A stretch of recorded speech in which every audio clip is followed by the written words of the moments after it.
Problems other than alcohol, out of the Grapevine, Grapevine book, The Language of the Heart, published 1988. This is page 222, and this article, Problems Other Than Alcohol, was written in February 1958.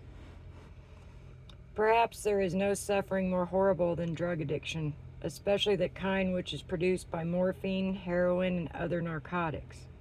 Such drugs twist the mind, and the awful process of withdrawal racks the sufferer's body. Compared with the addict and his woes, we alcoholics are pikers. Barbiturates carried to extremes can be almost as bad. In AA, we have members who have made great recoveries from both the bottle and the needle. We also have a great many others who were, or still are, victimized by goofballs and even by the new tranquilizers. Consequently, this problem of drug addiction in its several forms lies close to us all. It stirs our deepest interest and sympathy. In the world around us, we see legions of men and women who are trying to cure or to escape their problems by this means. Many AAs, especially those who have suffered these particular addictions, are now asking, what can we do about drugs within our fellowship and without? Because several projects to help pill and drug takers are already afloat, projects which use AA's 12 steps and in which AA members are active, there has arisen a whole series of questions as to how these efforts, already meeting with not a little success, can be rightly related to the AA groups and to AA as a whole. Specifically, here's a list of questions. 1. Can a non-alcoholic pill or drug addict become an AA member? 2. Can such a person be brought as a visitor to an open AA meeting for help and inspiration? 3. Can a pill or drug taker who also has a genuine alcoholic history become a member of AA? 4. Can AAs who have suffered both alcoholism and addiction form themselves into special purpose groups to help other AAs who are having drug trouble?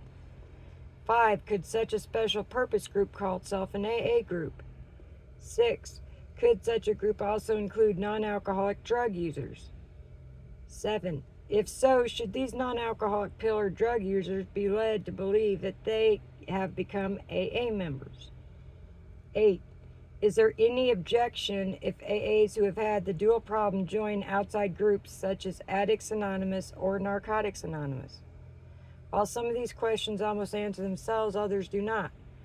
But all of them, I think, can readily be resolved to the satisfaction of everyone if we have a good look at the AA traditions which apply, and another look at our long experience with the special purpose groups in which AAs are active today, both within and without our society.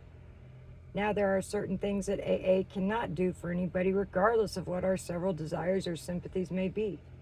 Our first duty as a society is to ensure our own survival. Therefore, we have to avoid distractions and multi-purpose activity. An AA group, as such, cannot take on all the personal problems of its members, let alone the problems of the whole world. Sobriety, freedom from alcohol, through the teaching and practice of the 12 steps is the sole purpose of an AA group. Groups have repeatedly tried other activities and they have always failed. It has also been learned that there is no possible way to make non-alcoholics into AA members. We have to confine our membership to alcoholics, and we have to confine our AA groups to a single purpose. If we don't stick to these principles, we shall almost surely collapse. And if we collapse, we cannot help anyone. To illustrate, let's review some typical experiences. Years ago, we hoped to give AA membership to our families and to certain non-alcoholic friends who had been greatly helpful. They had their problems too, and we wanted them in our fold. Regretfully, we found that this was impossible. They couldn't make straight AA talks, nor, save a few exceptions, could they identify with new AA members. Hence, they couldn't do continuous 12-step work. Close to us as these good folks were, we had to deny them membership. We could only welcome them at our open meetings. Therefore, I see no way of making non-alcoholic addicts into AA members. Experience says loudly that we can admit no exceptions, even though drug users and alcoholics happen to be first cousins of a sort. If we persist in trying this, I'm afraid it will be hard on the drug user himself, as well as on AA. We must accept the fact that no non-alcoholic, whatever his affliction, can be converted into an alcoholic AA member. Suppose, though, that we are approached by a drug addict who nevertheless has had a genuine alcoholic history. There was a time when such a person would have been rejected. Many early AAs had the almost comical notion that they were pure alcoholics, guzzlers only, no other serious problems at all. When alcoholic ex-cons and drug users first turned up, there was much pious indignation. "What will people think?" chanted the pure alcoholics. Happily, this foolishness has long since evaporated. One of the best AAs I know is a man who had been 7 years on the needle before he joined up with us. But prior to that, he had been a terrific alcoholic, and his history proved it. Therefore, he could qualify for AA, and this he certainly did. Since then, he has helped many AAs and some non-AAs with their pill and drug troubles. Of course, that is strictly his affair and is no way the business of the AA group to which he belongs. In his group, he is a member because, in actual fact, he is an alcoholic. Such is the sum of what AA cannot do for narcotics, addicts, or for anybody else. Now then, what can be done? Very effective answers to problems other than freedom from alcohol have always been found through special purpose groups, some of them operating within AA and some on the outside. Our first special purpose group was created way back in 1938. AA needed a World Service Office and some literature. It had a service problem that could not be met by an AA group as such. Therefore, we formed a board of trustees, the Alcoholic Foundation, to look after these matters. Obviously, this was not an AA group. Instead, it was a group of AAs and non-AAs who devoted themselves to a special task. Another example. In 1940, the New York AAs got lonesome and installed themselves in a club. The club had directors and dues-paying AA members. For a long time, the club members and directors thought that they were an AA group. But after a while, it was found that lots of AAs who attended meetings at Old 24th didn't care one hoot for the club as such. Hence, the management of the club, for its special purpose, had to be completely separated from the management of the AA group that came here to hold its meetings. It took years of hassling to prove that you couldn't put an AA group into the club business and make it stick.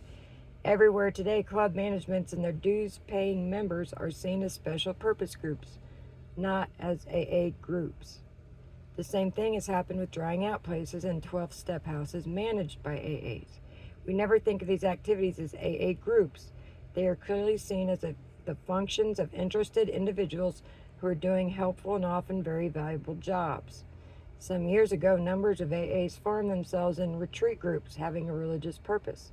At first, they wanted to call themselves AA groups of various descriptions, but they soon realized this could not be done because their groups had a dual purpose, both AA and religion. At another time, a member of us AAs wanted to enter the field of alcohol education.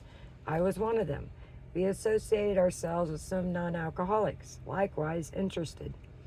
These non-alcoholics wanted AAs because they needed our experience, philosophy, and general slant. Things were fine until some of us AAs publicly disclosed our membership in the educational group. Right away, the public got the idea that the particular brand of alcoholic education and Alcoholics Anonymous were one and the same thing. It took years to change this impression, but now that this correction has been made, plenty of AA members work with this fine group, and we are glad that they do. It was thus proven that as individuals, we can carry the AA experience and ideas into any outside field whatever, provided that we guard anonymity and refuse to use the AA name for money-raising or publicity purposes. I'm very sure that these experiences of yesterday can be the basis of resolving today's confusions about the narcotic problem. This problem is new, but the AA experience and tradition which can solve it is already old and time-tested. I think we might sum it up like this. We cannot give AA membership to non-alcoholic narcotics addicts, but like anyone else, they should be able to attend certain open AA meetings, provided, of course, that the groups themselves are willing. AA members who are so inclined should be encouraged to band together in groups to deal with sedative and drug problems, but they ought to refrain from calling themselves AA groups. There seems to be no reason why several AAs cannot join if they wish. with a group of straight addicts to solve the alcohol and the drug problem together. But obviously, such a dual-purpose group should not insist that it be called an AA group, nor should it use the AA name in its title. Neither should its straight addict contingent be led to believe that they have become AA members by reason of such an association. Certainly, there is every good reason for interested AAs to join with outside groups working on the narcotic problem, provided the traditions of anonymity and of no endorsements are respected. In conclusion, I want to say that throughout AA history, most of our special purpose groups have accomplished very wonderful things. There's great reason to hope that those AAs who are now working in the grim regions of narcotic addiction will achieve equal success. In AA, the group has strict limitations, but the individual has scarcely any. Remembering to observe the traditions of anonymity and non-endorsement, the AA member may carry AA's message into every troubled area of this very troubled world.